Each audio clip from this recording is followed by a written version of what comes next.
မင်္ဂလာပါခင်ဗျာကျွန်တော် diversity ကမူထက်ဖြစ်ပါတယ်ကျွန်တော်ဒီနေ့တော့ကတော့ကျွန်တော်သင်ခန်းစာရဲ့အပိုင်း30ဖြစ်တဲ့ repetition ဆိုလို့ခေါ်တဲ့ကျွန်တော်ကထပ်တလဲလဲဖြစ်မှုကြောင်းကိုကျွန်တော်ပြောပြပေးပါမှာပါအဲ့တော့ကျွန်တော်အနေနဲ့ကျွန်တော်ဒီ design တွေမှာဆိုရင်ထပ်တလဲလဲဖြစ်မှုကိုအဓိကအဖြစ်နေရာ3နေရာလောက်မှာကျွန်တော်အများဆုံးတွေ့ရပါတယ်အဲ့ဒါအရာဘယ်နေရာလဲဆိုတဲ့အခါကျတော့ကျွန်တော်ကဒီ brand collateral လို့ခေါ်တဲ့ဒီ logo letter head တို့ business card တို့စသဖြင့်အဲ့လိုဒီ brand နဲ့ဆိုင်တဲ့ဒီအသုံးချတဲ့ပစ္စည်းတွေမှာနောက်တစ်ခုကကျတော့ကျွန်တော်ကဘယ်လိုနေရာမျိုးလဲဆိုတဲ့အခါကျတော့ဒီ pattern design လို့ခေါ်တဲ့ဒီပုံရိပ်အစီအစဉ် design တွေနောက်တစ်ခုကကျတော့ကျွန်တော်ဒီ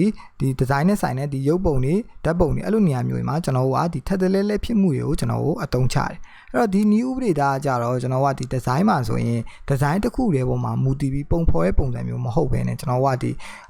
campaign တို့နောက်တစ်ခါကျတော့ဒီ branding တို့အဲ့လိုမျိုးထပ်တလဲလဲအသုံးချရတဲ့နေရာတွေမှာအဲ့လိုမျိုးတတ်မှတ်တဲ့အသုံးပြုခြင်းအဖြစ်ဒီဥပဒေသားကိုကျွန်တော်ကပုံဖော်ပြီးတော့အသုံးချကြတယ်အဲ့လိုမျိုးကျွန်တော်ကဒီ branding တို့ campaign တို့မှာဆိုရင်ကျွန်တော် style တစ်ခုတည်းကိုပဲဖြစ်ဖြစ်အယောင်တစ်ယောင်တည်းကိုပဲဖြစ်ဖြစ်စသဖြင့်ထပ်တလဲလဲအသုံးပြုခြင်းအဖြစ်လူတွေကိုတတ်မှတ်တဲ့ရှိရဆိုတာကိုပြနိုင်တယ်ဒါပေမဲ့အဲ့လိုတတ်မှတ်တဲ့ရှိရ consistency ရှိရဆိုတာကျွန်တော်တို့ကိုယုံကြည်မှုကိုပေးစွမ်းနိုင်တယ်ဆိုတော့ကျွန်တော်ရဲ့ဒီထပ်တလဲအသုံးပြုခြင်းဟာရေရှည်မှာပေါ့နော်တခုတည်းမမူတည်ပဲနဲ့အများအဲ့လိုမျိုးထပ်လဲအသုံးပြုခြင်းပေါ်မှာမူတည်ပြီးအသုံးပြုမယ်ဆိုတော့ကျွန်တော်တို့ယုံကြည်မှုကိုပေးစွမ်းနိုင်တယ်ဒီဇိုင်းတစ်ခုတည်းပေါ်မှာပဲမူတည်ပြီးဆွဲမယ်ဆိုရင်တော့ကျွန်တော်ကဒီမတူညီရဲ့ဒီဇိုင်းအစိပ်ပိုင်းတွေအောင်မှာကျွန်တော်ကထပ်တလဲလဲအသုံးပြုခြင်းအဖြစ်ကျွန်တော်ကသူတို့ကြားထဲမှာဆက်သွယ်မှုတွေကိုပြုလုပ်ပေးနိုင်တယ်တကယ်လို့မတူညီရနည်းနည်းလေးရှိခဲ့မယ်ဆိုရင်တော့ပေါ့နော်အဲ့တော့ကျွန်တော်ဥပမာလေးနဲ့ကျွန်တော်တစ်ချက်ပြပေးပါမယ်အဲ့တော့ကျွန်တော်ဒီမှာဆိုရင်ကြည့်လိုက်မယ်ဆိုရင်ဒီပုံမှာဆိုရင်ကျွန်တော်ဒီသူ့ရဲ့ primary color လို့ခေါ်လို့ရမယ်ကျွန်တော်ဒီအဓိက color အစိမ်းရောင်ဖြစ်တဲ့သူ့ brand အဲ့တော့သူတို့ကအစိမ်းရောင်ကိုတက်နိုင်တယ်များတုံးနေစာရီမှာလည်းတုံးနေတကယ်လို့အစိမ်းရောင်မတုံးလို့အဆင်မပြေခဲ့ရင်တော့မှသူ့ရဲ့ secondary color ဖြစ်တဲ့ဒီအဝါရောင်ကိုဆက်ပြီးတော့တုံးတယ်ဆိုတော့ဒီလိုမျိုးအခြေအနေပေါ့နော်ဥပမာဆိုရင်နောက်ထပ်ဒီပုံမှာဆိုရင်လည်းကျွန်တော်ဒီမှာဆိုရင် letter head မှာဆိုလည်းဒီအယောင်ပဲ sorry ဒီ business card မှာဆိုလည်းဒီအယောင်ပဲဒီစာအုပ်ဖုန်းတွေမှာဆိုလည်းဒီအယောင်ပဲ logo ဆိုရင်လည်းဒီတစ်မျိုးတည်းကိုပဲအဓိကထားပြီးတုံးတယ်ဆိုတော့အဲ့လိုမျိုးတုံးခြင်းအဖြစ်ကျွန်တော်ကဒီအရာတစ်ခုတည်းဒီအရာပြောမယ်ဆိုဒီ brand တစ်ခုတည်းမှာပဲလောက်ထားတဲ့ product တွေလောက်ထားတဲ့ဒီ brand တစ်ခုတည်းနဲ့ပဲတက်ဆိုင်တဲ့ပစ္စည်းရဲ့ဆိုရခံစားမှုမျိုးကိုကျွန်တော်တို့ခံစားရစီတယ်ဆိုတော့ဥပမာအဖြစ်ဆိုရင်ကျွန်တော်ကဒီကျွန်တော်ပစ္စည်းတစ်ခုဝယ်လိုက်မယ်ပစ္စည်းတစ်ခုဝယ်လိုက်ရင်သူ့ရဲ့ logo ကအဝါရောင်နဲ့လာတယ်ဒါပေမဲ့နောက်တစ်ခေါက်အပစ္စည်းကိုပဲထပ်ဝယ်ရင်ပန်းရောင်နဲ့လာတယ်အဲ့ဒါဆိုရင်ကျွန်တော်တို့မှာဟာဒီပစ္စည်းကဘယ်ပစ္စည်းကတကယ်ပစ္စည်းလဲတကယ်အမှန်လဲဘယ်ပစ္စည်းကအတူလဲဆိုတာမျိုးအစစ်မှန်လဲအတူလဲဆိုတာမျိုးကျွန်တော်ကမကွဲပြားနိုင်တော့အဲ့တော့ကျွန်တော်တို့မှာတတ်မှတ်တဲ့မရှိတဲ့အခြေအနေမျိုးတွေမှာကျွန်တော်ရဲ့ယုံကြည်မှုကကျဆင်းသွားတယ်အဲ့တော့ဒါကတော့ကျွန်တော်ဒီ design နဲ့တက်ဆိုင်တဲ့နေရာဖြစ်ပြီးတော့ကျွန်တော်ဒီ website design တွေပိုင်းမှာဆိုလဲ website တွေပိုင်းကြည့်ရခါမျိုးမှာဆိုရင်လဲကျွန်တော် home page လို့ခေါ်တဲ့ဒီ landing page ပေါ့နော်စပြီးတော့ဝင်တဲ့ page မှာ logo ကဘယ်ဘက်မှာရှိမယ်သူတို့နောက်တစ် page ကိုပြောင်းသွားတဲ့အချိန်ကျရင် logo ကညာဘက်ကိုရောက်သွားတယ်အဲ့လိုအခြေအနေမျိုးကျရင်ကျွန်တော်ကဟာဒါငါ hack ခံလိုက်ရတာငါ page ကိုရောက်သွားတယ်ဆိုတော့အဲ့လိုအခြေအနေမျိုးပေါ့ design တစ်ခုတည်းပေါ်မှာမမူတည်ဘူးသူနဲ့ပတ်သက်တဲ့ design တစ်ခုလုံး system တစ်ခုလုံးပေါ်မှာကျွန်တော်ကထပ်ထပ်လဲလဲအသုံးပြုခြင်းအဖြစ်ကျွန်တော်တို့ယုံကြည်မှုကိုပေးစွမ်းနိုင်တယ်ခုနလိုမျိုး website ဆိုရင် तू ကထပ်ထပ်လဲလဲအသုံးမပြုဆိုကျွန်တော်ရဲ့ယုံကြည်မှုကလျော့ပါသွားမယ်ဆိုတော့ဒီ new ဥပဒေသားရောကျွန်တော်ကဒီလိုမျိုး brand system နဲ့မှာဆိုရင်တော့ကျွန်တော်ကဒီလိုပုံစံမျိုးတက်ရောက်တယ်နောက်တစ်ခုကကျတော့သူ့ကိုအသုံးပြုရတဲ့ပုံစံကြောင့်ကျွန်တော်က pattern design လို့ခေါ်တဲ့နေရာမျိုးတွေမှာလည်းအသုံးချတယ်အဲ့တော့ကျွန်တော်ကဒီဘယ်လိုမျိုးလဲဆိုတဲ့အခါကျအခုဒီပုံကိုကြည့်လိုက်မယ်ဆိုရင်ကျွန်တော်ဒီနှစ်ပုံကိုဆိုရင်ကျွန်တော်ဒီ fashion နဲ့ပတ်သက်တဲ့တိတ်ပြီးမစိမ့်တဲ့လူတွေအတွက်ဆိုရင်ဒီနှစ်ပုံကဘယ် brand ရဲ့ pattern လဲဆိုတာကိုကျွန်တော်ကအလိုလိုကြည့်လိုက်ရုံနဲ့တည်အဲ့တော့ဒီဟာဆိုရင်ဘယ်ဘက်ကဟာဆိုရင်ကျွန်တော်က Gucci ရဲ့ pattern ဖြစ်ပြီးတော့ညာဘက်ကဟာကြောင့်ကျွန်တော် Louis Vuitton pattern ဖြစ်တယ်အဲ့တော့ဒီဘာကိုပြောရလဲဆိုတဲ့အခါကျတော့ကျွန်တော်ရဲ့အမှတ်တစိတ် design တွေကျွန်တော်ရဲ့ဒီ branding တွေမှာဆိုရင်pattern design တွေကိုထည့်သွင်းအသုံးချခြင်းအဖြစ်ကျွန်တော်ရဲ့ brand ကပို့ပြီးတော့မှတ်မိလွယ်ဖို့အတွက်ကိုပို့ပြီးအားကောင်းလာတယ်နောက်တစ်ခုကျတော့အမြင်ပိုင်းဆိုင်ရာကျွန်တော်ကစိတ်ဝင်စားမှုကိုပါပေးစွမ်းနိုင်တယ်ဒီလိုမျိုး pattern design တွေကိုအသုံးပြုခြင်းအဖြစ်အဲ့တော့ကျွန်တော်တို့ဒီတက်ချာမှာလည်းပြောခဲ့တယ်တက်ချာဆိုတာကြတော့ကျွန်တော်ကပြောမယ်ဆိုရင်ခံမှန်းလို့မရတဲ့ဒီပုံရိပ်အစုဖွဲ့နဲ့ဖွဲ့စည်းတိုင်းဟာကိုတက်ချာခံမှန်းလို့ရတဲ့ပုံရိပ်အစုဖွဲ့နောက်ဘာဖြစ်မလာမလဲလို့ပြောရဟာကိုကျွန်တော်ကပုံရိပ်အစီအစဉ်လို့လည်းပြောရဲ pattern လို့ပေါ့နော်ပြောလို့ရတယ် pattern design တွေဖြစ်တယ်အဲ့တော့pattern နဲ့တက်ချာနေရအဲ့လိုမျိုးကွဲပြားတယ်ဆိုတော့တခါလေကျရင်ပြောမှရှိတယ်ကျွန်တော်ကြွေပြားတွေပိုင်းမှာဆိုရင်ဟာကြွေပြားတစ်တူပြောမယ်ဆိုဒီဥစ္စာပြောမယ်တစ်သားpattern ပုံစံမျိုးတက်ချာပုံစံမျိုးရှိရဲအားကြောင့်ဘာဖြစ်လို့တက်ချာလို့မခေါ်ဘဲနဲ့ pattern လို့ခေါ်ရတယ်ကြွေပြား pattern လို့ပါခေါ်ဆိုတော့သူတို့ကြတော့ဗာလဲဆိုတဲ့ခါကျတော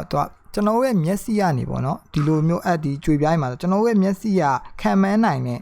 အရေးအတွက်တက်ကြော်လွန်သွားတဲ့အခါကျရင်သူကပတ်တန်သဘောမျိုးပို့ပြီးတက်ရောက်သွားတယ်နောက်တစ်ခုကကြောင့်ပတ်တန်က repetitive ဖြစ်တယ်ထက်ကအသုံးချလို့ရတယ်တက်ချားကြောင့်ထက်က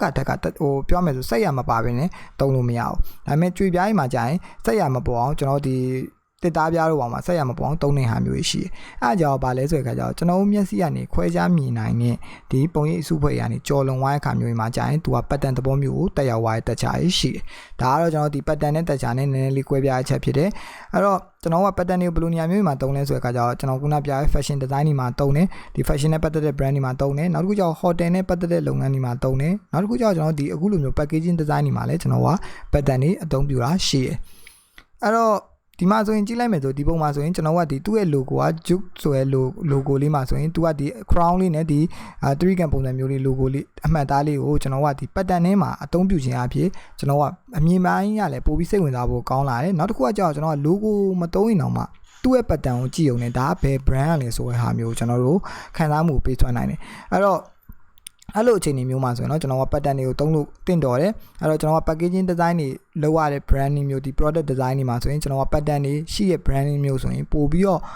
့အားကောင်းတယ်လို့ကျွန်တော်တို့သတ်မှတ်လို့ရတယ်အဲ့တော့ဒါရောက်ကျွန်တော်တို့ဒီထက်ကအသုံးပြုမှုတွေကိုဒီ design system ပေါ့ design system ဆိုတော့တစ်ခုတည်းမဟုတ်ဘဲနဲ့ထက်ကတစ်ခုတည်းပို့တဲ့design element တွေပေါ့နော် design အသုံးချရပစ္စည်းတွေနဲ့ဖွဲ့စည်းထားတဲ့ system တွေဒီမှာဆိုရင်ဒီ reputation ကိုသုံးတဲ့ဟာပို့ပြီးတော့အားကောင်းတဲ့အသုံးပြုမှုတွေဖြစ်လာနိုင်တယ်အဲ့တော့ကျွန်တော်ဒီပုံတွေမှာဆွဲတဲ့အခါမျိုးမှာကြာရင်တော့ကျွန်တော်ကဘယ်လိုအခြေအနေမျိုးတွေလဲဆိုတဲ့အခါကျတော့ကျွန်တော်အခုဒီမှာကြည့်လိုက်မယ်ဆိုရင်ဒီအခုအစိမ်းအောင်ဒီ poster မှာဆိုရင်ဒီအနောက်ကဒီ soundbox ပုံစံလေးပေါ့နော်ဒီ woofer ဥစားပေါ့ speaker ပုံစံမျိုးလေးကထက်ကအသုံးပြုရတယ်အဲ့တော့သူတို့ကျွန်တော်ကတစုတစည်းတည်းလို့ကျွန်တော်တတ်မှတ်လိုက်လို့ရတယ်အဲ့တော့ကျွန်တော်ခုနပြောခဲ့တဲ့ဒီ design အစိပ်ပိုင်းနေမတူဘူးပေါ့နော် design အစိပ်ပိုင်းနေဆိုတော့ဥမာသူတို့ကအယောင်အားဖြစ်တော့တူတယ်သူတို့အရွယ်စားမတူဒါပေမဲ့လည်းကျွန်တော်ကထက်ကပုံစံသူသုံးခြင်းအဖြစ်သူတို့ကတစုတစည်းတည်းဆိုတဲ့ခံစားမှုကိုခံစားရတယ်အဲ့တော့ကျွန်တော်တို့ဒီအနောက်မှာရှိရဲ့ဒီ base camp ဆိုတဲ့ဟာပေါ့နော် base camp ဆိုတဲ့ဟာသူ့မှာတကယ်တမ်းကြာရင်သူ့ရဲ့ဆက်သွယ်မှုကအများကြီးမရှိဘူးမြင်းတဲ့တကြောင်းထဲမှာရေးထားတာမဟုတ်ဘူးသူကနည်းနည်း random ကြတယ်အဲ့တော့ကြုံတဲ့နေရာမှာရေးထားတဲ့ပုံစံမျိုးရှိရဲတိုးတော့ကျွန်တော်ကဒီ pattern နဲ့တွဲပြီးသုံးလိုက်တဲ့အခါကျတော့ကျွန်တော်ကတစုတစည်းတည်းဆိုတဲ့ခံစားမှုမျိုးဆက်သွယ်ပေးနိုင်တယ်ဆိုတော့ကျွန်တော်ပြောချင်တဲ့ဟာကကြတော့အဲ့လိုဟာမျိုးပေါ့တော့ဒါမဲ့လည်းတကယ်တမ်းကျရင်ကျွန်တော်ဒီ design တွေမှာကြာရင်ထက်ကတလဲလဲဒီလိုမျိုး pattern တွေကိုသုံးတဲ့ဟာ packaging design လို့ပေါ့မှာဒါကျွန်တော်ကအများဆုံးအသုံးပြုတယ် brand တွေမှာသုံးတယ်တကယ်တမ်း design တွေကိုပုံဖော်တဲ့နေရာမျိုးမှာကြာအောင်အသုံးပြုတာနည်းနည်းလေးတော့နေတယ်ပေါ့နော်ဆိုတော့ဒီဥပမာလေးကိုကျွန်တော်ကြည့်မယ်ဆိုရင်နည်းနည်းလေးပိုနားလဲပါမယ်ပိုပြီးလဲရှင်းသွားမယ်အဲ့တော့ဒီမှာဆိုရင်ကျွန်တော်တို့က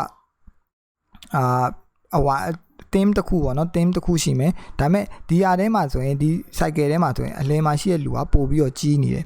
အဲ့တော့ကျွန်တော်စိတ်ထဲမှာဆိုအလိုလိုသိတာတကွာ तू ကအလယ်မှာရှိတဲ့လူက manager level တို့ CEO level ကိုဖြစ်မယ် team leader ဖြစ်မယ်ကျန်တဲ့လူတွေကကြာတော့ team member တွေဖြစ်မယ် तू အဖွဲ့ဝင်တွေဖြစ်မယ်အဖွဲ့ခေါင်းဆောင်ရှိမယ်ဆိုတော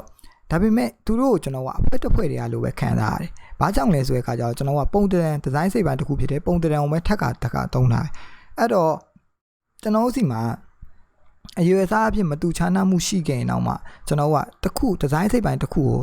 ကျွန်တော်ကထက်ကအသုံးပြုခြင်းအဖြစ်သူတို့ကတစုတစည်းရှိရဆိုတဲ့ခံစားမှုခံစားရတယ်အဲ့တော့ဒီမှာဆိုအရွယ်သားမတူရင်တော့မှပုံတံအဖြစ်တူညီတဲ့အတွက်ကြောင့်သူတို့ကတစုတစည်းရှိရဆိုတဲ့ခံစားမှုမျိုးတတ်မှတ်တဲ့ရှိရဆိုတဲ့ခံစားမှုမျိုးကျွန်တော်တို့ပေးစွမ်းနိုင်တယ်ဒါကတော့ကျွန်တော်ဒီ design တစ်ခုထဲမှာဆိုကျွန်တော်တို့ထပ်တလဲလဲအသုံးပြုမှုကဘယ်လိုပေးစွမ်းနိုင်လဲဆိုတာနဲ့ကျွန်တော်ကဒီ design system တစ်ခုမှာဆိုရင်ကျွန်တော်တို့ဘယ်လိုပေးစွမ်းနိုင်လဲဆိုရဲဥပမာလေးပဲဖြစ်ပါတယ်အဲ့တော့ကျွန်တော်အနေနဲ့ဒီအခုဒီမှာကြည့်လိုက်မယ်ဆိုရင်လည်းဒီမှာဆိုရင်လည်းတူတူပဲဖြစ်တယ်ခုနဥပမာလိုပဲဒါ timeline ဒါပို့ပြီးအရေးကြီးတဲ့အချိန်တစ်ခုဖြစ်မယ်ဒါမဲ့လည်းသူတို့က timeline တစ်ခုထဲမှာပဲရှိရဆိုတဲ့ဟာမျိုးကိုကျွန်တော်တို့ပြောပြနိုင်တယ်ဆိုတော့ဒါရောက်ကျွန်တော်ဒီ pattern design နဲ့ပတ်သက်တဲ့ ဒီ reputation နဲ့ပတ်သက်တဲ့ကျွန်တော်ရဲ့ဒီအကြောင်းအရာတွေပဲဖြစ်ပြီးတော့ကျွန်တော်ဒီနောက်တဲ့ဗီဒီယိုမှာတော့ကျွန်တော်ဒီ design အစိပ်ပိုင်းတွေက design ဥပဒေသားတွေကကျွန်တော်ကအရေးကြီးရဲ့ကျွန်တော်ဒီမတူချားနာမှုတွေ contract တွေအကြောင်းကိုပြောပြပေးပါမယ်ကျွန်တော်ဒီထပ်လဲလဲဖြစ်မှုအောင်ဒီလောက်ပဲဖြစ်ပါတယ်အားလုံးကျေးဇူးတင်ပါတယ်ခင်ဗျာ